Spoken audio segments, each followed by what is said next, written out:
嗨，亲爱的书友们，欢迎来到书海时光，一个为你每日推荐好书的心灵驿站。赶快关注我们，一起畅游书海，让阅读点亮每一天的精彩。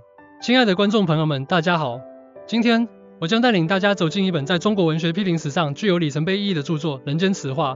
这本书的作者是清末明初的著名学者、文学家和教育家王国维先生。王国维先生以其深厚的国学功底和独特的西方哲学视野，开创了中国现代学术的先河。而《人间词话》正是他文学批评的代表作。这本书不仅是对中国古代诗词的精妙点评，更是一部蕴含着深刻人生哲理的智慧之书。《人间词话》以境界说为核心，深入探讨了诗词的创作与鉴赏之道。它不仅为我们理解中国古典诗词提供了一把钥匙，更在潜移默化中影响着我们对人生、对世界的看法。阅读这本书，你将学会如何从诗词中汲取智慧，如何在纷繁复杂的世界中保持内心的宁静与清明。它将带你穿越时空，与古代的诗人词人们进行心灵的对话，感受他们的喜怒哀乐，领悟他们的智慧与哲思。在开始我们的深入探讨之前，我想先问大家一个问题：在当今这个快节奏的时代，我们为什么还要读诗？诗能给我们带来什么？或许我们可以从位现代名人的故事中找到答案。苹果公司创始人史蒂夫·乔布斯在生前曾多次表示，他深受东方哲学和诗词的影响。乔布斯说，诗教会了他如何简化复杂，如何在简洁中蕴含深意。这正是人间词话所要传达的理念之一。诗词不仅是文字的艺术，更是人生的哲学。境界说，诗词的灵魂。人间词话的核心理念是境界说。王国维先生认为，诗词的优劣不在于词藻的华丽，而在于境界的有无和高低。境界是诗词的灵魂，是诗人内心世界的真实反映。王国维先生将境界分为有我之境和无我之境。有我之境是指诗人将自己的情感融入景物之中，使景物带有浓厚的主观色彩。例如，李白在《静夜思》中写道：“床前明月光，疑是地上霜。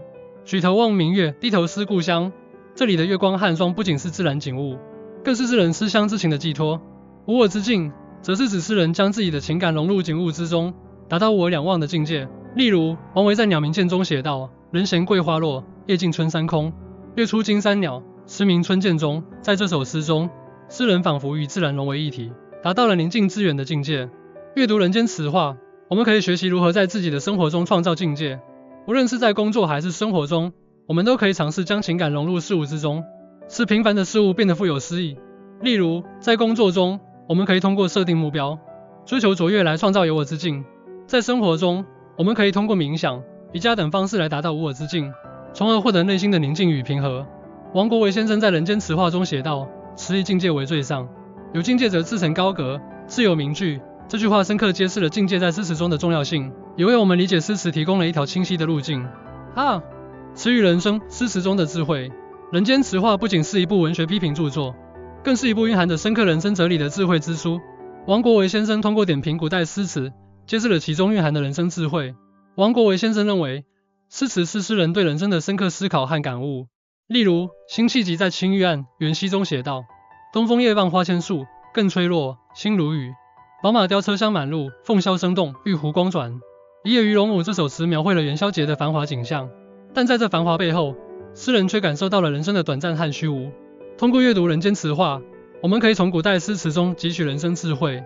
例如，我们可以从辛弃疾的词中学会如何在繁华中保持清醒，如何在喧嚣中寻找内心的宁静。在现代社会中，我们常常被各种物质和欲望所迷惑，而诗词可以成为我们心灵的避风港，帮助我们找回自我。王国维先生在点评辛弃疾的词时写道：“稼轩之词，豪放中见沉郁，繁华中见苍凉。”这句话不仅是对辛弃疾词的精妙点评，更是对人生哲理的深刻揭示。诗词创作、艺术与生活的融合。人间词话还探讨了诗词的创作之道。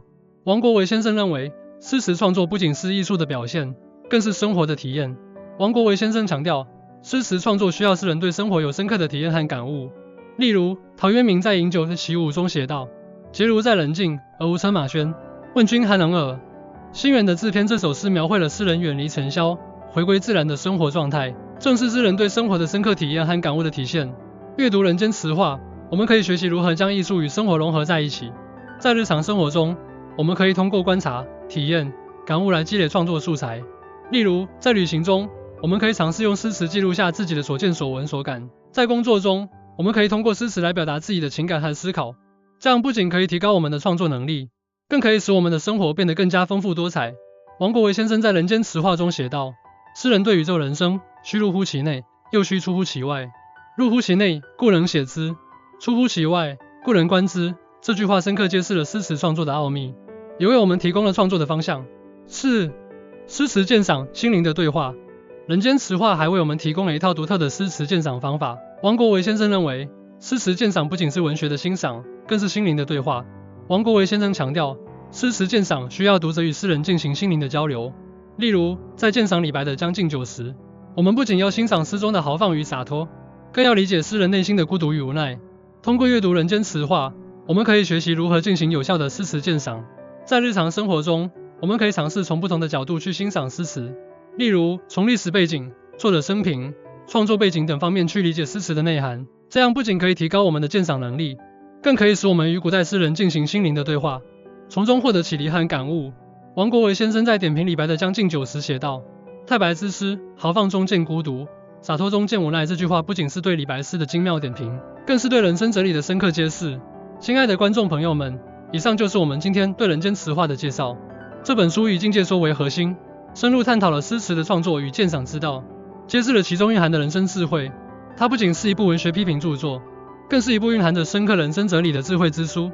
如果你也想从古代诗词中汲取智慧，如果你也想在纷繁复杂的世界中保持内心的宁静与清明，那么我强烈推荐你阅读《人间词话》。这本书将带你走进一个充满诗意和智慧的世界，让你在阅读中感悟人生，在感悟中提升自我。记住，诗不仅是一种文学形式，更是一种生活态度。让我们一起在诗词的海洋中遨游，在诗意的世界中寻找内心的宁静与清明。正如王国维先生所说，诗人对宇宙人生，须入乎其内，又须出乎其外。愿我们每个人都能在生活中找到属于自己的境界，在诗词的陪伴下，过上更加充实和有意义的生活。谢谢大家的聆听，希望你们喜欢今天的分享。如果你对《人间词话》有任何想法或感悟，欢迎在评论区留言分享，让我们一起交流，一起成长。谢谢。